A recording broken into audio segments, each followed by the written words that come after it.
कैसे हैं आप? अस्सलाम वालेकुम व्यूअर्स, मैं हूं मैमुना मुस्लिमा। आज मैं आपको दूंगी एक गोरा करने वाली क्रीम का रिव्यू जिसका नाम है फेयर एंड पिंक। मुझे तकरीबन लास्ट 4 मंथ से इतनी ज्यादा रिक्वेस्ट मसूल हो रही थी जो आप अपनी स्क्रीन पर देख सकते हैं, क्योंकि हमारे यहाँ सच्चा प्यार, मीठे खरबूजे और गोरा करने वाली क्रीम की तलाश कभी खत्म नहीं होती। सो अगर इस क्रीम का रिवायती रिव्यू चाहते हैं कि कितने की है, कहाँ से आई है, कंपनी अच्छी है या नहीं, क्या क्या इफेक्ट्स देगी, तो वीडियो देखते रहिए। अगर बहुत जल्दी में है तो सुन लीजिए कि आपके ओरिजिनल कलर को गोरा नहीं करेगी। अलबत्ता अगर कोई छोटे मोटे दाग धब्बे हैं, पिगमेंटेशन है या स्किन इवन टोन में नहीं है तो ये क्रीम आपके लिए काम कर सकती है। कैसे, वो मैं बताती हूँ।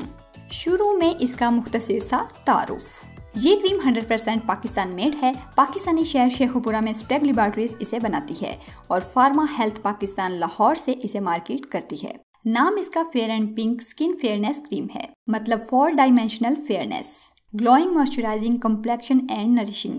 इसके अलावा multivitamin with SPF 20 and mercury free है और नीचे लिखा है forever for everybody.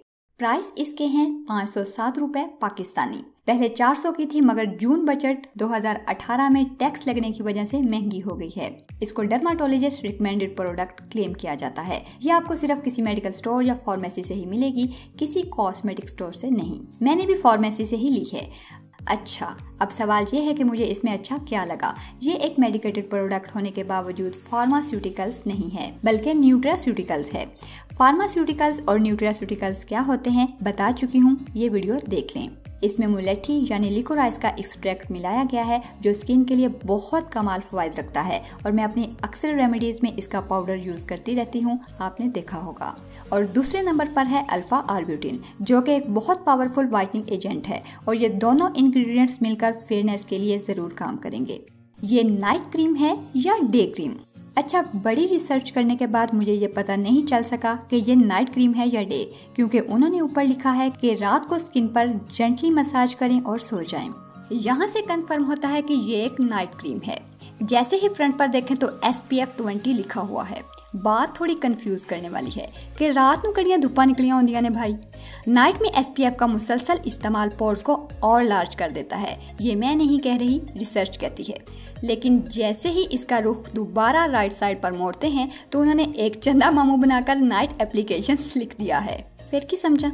Dear CEO pharma health Pakistan, अगर आप मेरी ये वीडियो देख रही हैं तो मुझे इस सवाल का जवाब जरूर दीजिएगा ताकि मैं अपने व्यूअर्स को बता सकूं। खैर, लगाने में कैसी है? सो पैकिंग इसकी ट्रेडिशनल सी है। 500 रुपए में 30 ग्राम क्रीम मिलेगी आपको इस तरह की ट्यूब में।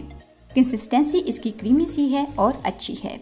कलर पिंकिश शेड में वाइट है। अप्लाई करने के फौरी बाद वैनिश हो जाती है। हल्की सी परफ्यूमी स्मेल है। अगर आपने कभी पॉन्ड्स एज मिरेकल यूज की हो तो कलर और स्मेल तकरीबन उस जैसी ही है, लेकिन टेक्सचर थोड़ा सा थिक है और वाइट कास्ट अप्लाई करने के बाद बिल्कुल नहीं छोड़ती।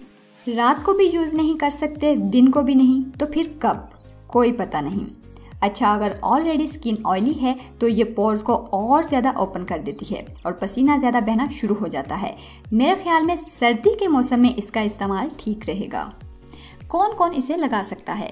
इस पर एज वगैरह तो मेंशन नहीं है, लेकिन मेरे नज़दीक इसे तकरीबन हर एज के लोग यूज़ कर सकते हैं, लेकिन सिर्फ रिसेंटली हुए स्किन प्रॉब्लम्स के लिए। दोबारा सुनिए, 1 से 2 साल के दौरान आई हुई पिगमेंटेशन को ट्रीट करने के लिए।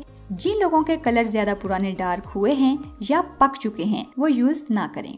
मैं इसे दोबारा खरीदूंगी या नहीं? मैं अपनी जिस फ्रेंड को यूज़ करवा रही थी एक्सपेरिमेंट के लिए, वो इसे दोबारा बाय करने का इरादा रखती है। जवाब है हाँ। वो इसे पिछले 15 दिनों से यूज़ कर रही थी और तकरीबन 70% सेटिस्फाई है। Having small brown spots. मुझे उसमें अभी तक कोई ज़ाहिरी डिफरेंस तो नज़र नहीं आया, लेकिन उसके मुताबिक फ़र्क पड़ रहा है। होप सो आपको रिव्यू पसंद आया होगा। अगर ऐसा है तो वीडियो को लाइक करना मत भूलिए। मिलते हैं एक और नई वीडियो में, तब तक के लिए अल्लाह हाफिज़।